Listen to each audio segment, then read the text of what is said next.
பார்த்திபன் கனவு பாகம் 2 அத்தியாயம் 5 உறையூர் தூதன். நான் மீனாட்சி. கடந்த அத்தியாயத்தில் நம்ம என்ன பார்த்தோம்?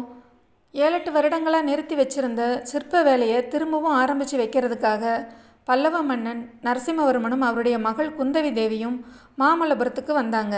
வர்ற வழியில் சக்கரவர்த்தியும் அவரது மகளும் வேறொரு இடத்துக்கு போனாங்க. அங்கே என்னெல்லாம் இருந்தது, அங்கு வந்த உறையூர் தூதன் கொண்டு வந்த செய்தி என்ன அப்படிங்கிறத இந்த அத்தியாயத்தில் நம்ம பார்க்கலாம். வாங்க கதைக்குள்ளே போகலாம். இயற்கையாக பூமியில் எழுந்த சிறு குன்றுகளை அழகிய ரதங்களாகவும் விமானங்களாகவும் அமைத்திருந்த ஒரு இடத்திற்கு சக்கரவர்த்தியும் குந்தவி தேவியும் வந்து சேர்ந்தார்கள். அந்த விமான கோயில்களையொட்டி ஒரு கல் யானையும் கற்சிங்கமும் காணப்பட்டன. இவையும் இயற்கையாக பூமியில் எழுந்த பாறைகளை செதுக்கி செய்த வடிவங்கள்தாம். அவற்றுள் யானையின் சமீபமாக சக்கரவர்த்தி வந்தார். குந்தவி, இந்த யானையை பார்த்தாயா? தத்ரூபமாய் உயிருள்ள யானை நிற்பது போலவே தோன்றுகிறதல்லவா? 30 வருஷத்திற்கு முன்னால் இங்கே இந்த யானை இல்லை, ஒரு மொட்டை கற்பாறை தான் நின்றது என்றார். இந்த கோயில்கள் எல்லாமும் அப்படித்தானே, மொட்டை மலைகளாய் இருந்தன என்று குந்தவி கேட்டாள். ஆமாம் குழந்தாய், இன்று நீயும் நானும் வந்திருப்பது போல் 30 வருஷத்திற்கு முன்னால் என் தகப்பனாருடன் நான் இங்கு வந்தேன். உன் தாத்தாவை பற்றித்தான் உனக்கு எல்லாம் தெரியுமே. சிற்பம் சித்திரம் என்றால் அவருக்கு ஒரே பைத்தியம். உங்களுக்கு பைத்தியம் ஒன்றும் குறைவாயில்லையே என்று குந்தவி குறுக்கிட்டாள். சக்கரவர்த்தி புன்னகையுடன், என்னை விட அவருக்குத்தான் பைத்தியம் அதிகம். செங்கலினாலும் மரத்தினாலும் அவர் 1000 கோயில்கள் கட்டினார். அப்படியும் அவருக்கு திருப்தி உண்டாகவில்லை. என்றும் அழியாத பரம்பொருளுக்கு என்றும் அழியா கோயில்களை கட்ட வேண்டுமென்று ஆசைப்பட்டார். மலையை குடைந்து கோயில்கள் அமைக்க விரும்பினார். அந்த காலத்திலேதான் ஒரு நாள் அவரும் நானும் இந்த பக்கம் சுற்றி கொண்டு வந்தோம். அப்போது எனக்கு உன் வயதுதான் இருக்கும். தற்செயலாக ஆகாசத்தை பார்த்தேன். வெண்ணிறமான சிறு சிறு மேகங்கள் வானத்தில் அங்குமிங்கும் அலைந்து கொண்டிருந்தன. அந்த மேகங்கள் அவ்வப்போது வெவ்வேறு ரூபம் கொண்டு தோன்றின. ஒரு சிறு மேகம் யானையைப் போல் காணப்பட்டது. அதை பார்த்ததும் எனக்கு ஒரு யோசனை தோன்றியது. இந்த பாறை அருகில் வந்தேன். கையில் கொண்டு வந்திருந்த காசி கட்டியினால் யானையின் உருவத்தை இதன் மேல் வரைந்தேன். அதை அப்பா பார்த்து கொண்டே இருந்தார். யானை உருவத்தை நான் எழுதி முடித்ததும் என்னை கட்டி தூக்கி கொண்டு கூத்தாடத் தொடங்கினார். நரசிம்மா, என்ன அற்புதமான யோசனை உன் யோசனை! இங்குள்ள பெரிய பாறைகளை எல்லாம் கோயில்களாக்கி விடுவோம். சின்ன சின்ன பாறைகளை எல்லாம் வாகனங்களாக செய்து விடுவோம். இந்த உலகம் உள்ள அளவும் அழியாதிருக்கும் அற்புத சிற்பங்களை எழுப்புவோம் என்று வேறு பிடித்தவர் போல் கூறினார். அவ்விதமே சீக்கிரத்தில் இங்கே சிற்ப வேலைகளை ஆரம்பித்தார். அது முதல் 20 வருஷ காலம் இந்த பிரதேசத்தில் இடைவிடாமல் ஆயிரக்கணக்கான கல்லொளிகளின் சத்தம் கேட்டுக்கொண்டே இருந்தது. நான் வடதேசத்திற்கு படையெடுத்து போன போதுதான் நின்றது. இவ்விதம் சொல்லி சக்கரவர்த்தி நிறுத்தி ஏதோ யோசனையில் ஆழ்ந்தவர் போல் இருந்தார்.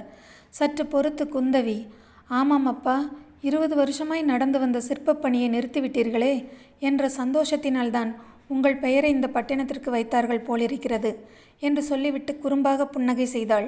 அதை கேட்ட சக்கரவர்த்தி உறக்கச் சிரித்துவிட்டு, இல்லையம்மா, இந்த சிற்பபுரி தோன்றுவதற்கு நான் காரணமாக இருந்தபடியினால் என் தகப்பனார் இப்பட்டினத்திற்கு என் பெயரை அளித்தார். நரசிம்மன் என்ற பெயருடன் எத்தனையோ ராஜாக்கள் வரக்கூடும். மாமல்லன் என்ற பட்டப்பெயர் வேறொருவரும் வைத்துக்கொள்ள மாட்டார்கள் என்று யோசித்து அப்பா இந்த பட்டினத்துக்கு மாமல்லபுரம் என்று பெயர் சூட்டினார். அப்பாவுக்கு என் மேல்தான் எவ்வளவு ஆசை என்று கூறி மறுபடியும் யோசனையில் ஆழ்ந்தார். ஆமாம், தாத்தாவுக்கு உங்கள் பேரில் இருந்த ஆசையில் 100ல் 1 பங்கு கூட உங்களுக்கு என் அண்ணா மேல் கிடையாது. இருந்தால் அண்ணாவை கப்பலேற்றி சிங்களத்திற்கு அனுப்புவீர்களா என்று கேட்டாள் குந்தவி. குழந்தாய் கேள், என்னுடைய இளம் வயதில் எனக்கு எத்தனையோ மனோரதங்கள் இருந்தன. அவற்றில் பல நிறைவேறின. ஆனால் ஒரே ஒரு மனோரதம் மட்டும் நிறைவேறவில்லை. கப்பல் ஏறி கடல் கடந்து தூர தூர தேசங்களுக்கெல்லாம் போய் வர வேண்டுமென்று நான் அளவிலாத ஆசை கொண்டிருந்தேன். அதற்கு என் தந்தை அனுமதிக்கவில்லை. நான் இந்த பல்லவ சிம்மாசனத்தில் ஏறிய பிறகு கடற்பிரயாணம் செய்வதென்பது முடியாத காரியமாகிவிட்டது. எனக்கு கிடைக்காத பாக்கியம் என் பிள்ளைக்காவது கிடைக்கட்டுமே என்றுதான் உன் தமையனை சிங்களத்தீவுக்கு அனுப்பினேன்.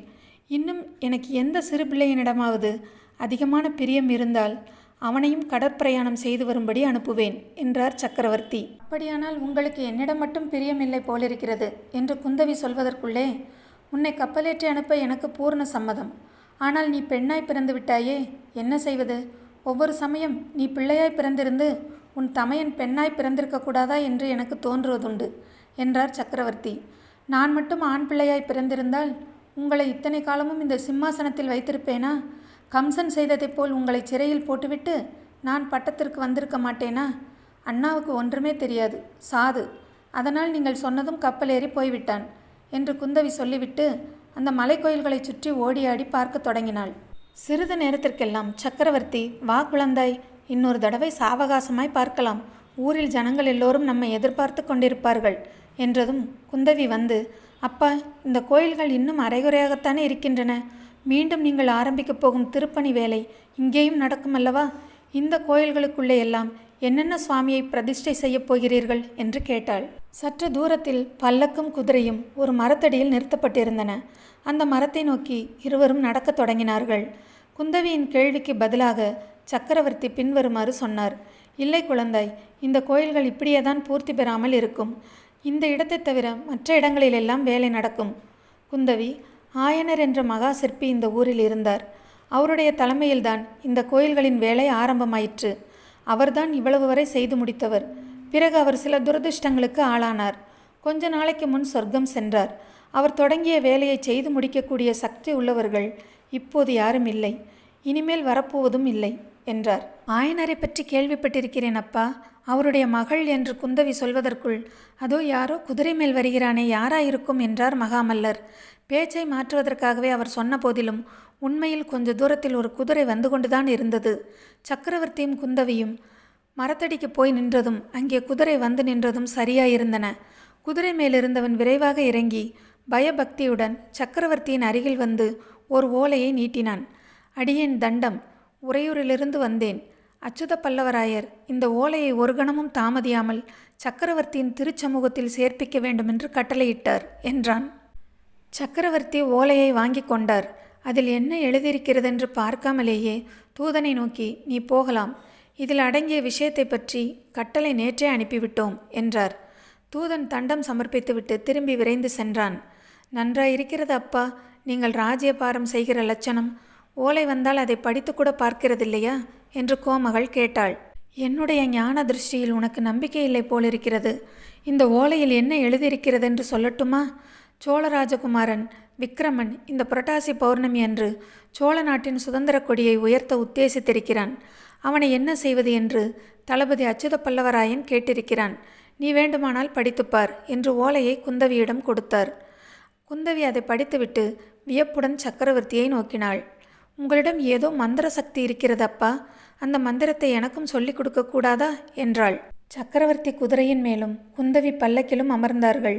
வழியில் கோமகள், அப்பா, அந்த ராஜகுமாரனுக்கு என்ன அவ்வளவு அகந்தை?